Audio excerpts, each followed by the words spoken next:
Cette histoire macabre nous vient des Yvelines. Elle se serait produite sur la route de Maisons-Laffitte.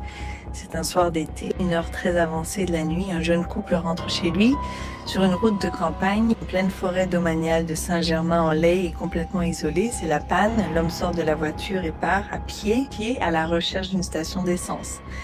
Sa femme attend, seule, en écoutant la radio. Elle apprend qu'un condamné s'est échappé d'un hôpital psychiatrique de la région. Pas confiante, elle s'enferme dans la voiture. Le temps passe, une attente interminable, quand tout à coup elle entend frapper sur le toit à intervalles réguliers. Prise de panique, elle tétanise et n'ose plus bouger, les coups n'arrêtent pas. Le temps passe et les coups continuent sur le toit. La femme est au bord de la crise de nerfs et complètement apeurée. Elle est entièrement seule. Voici maintenant près d'une heure que les coups résonnent sur la voiture quand une patrouille de police s'arrête.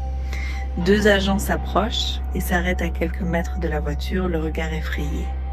Tout en dégainant son arme, l'un d'eux crie à la femme de sortir de la voiture et de courir vers eux sans se retourner. Après un moment d'hésitation et le temps de reprendre ses esprits, la femme se décide à sortir et accourt vers les 2 policiers. En se retournant, elle découvre la macabre vérité. L'homme évadé de l'hôpital dont la radio parlait était à genoux sur le toit de la voiture et frappait sans relâche sur la voiture avec la tête sans corps de son compagnon.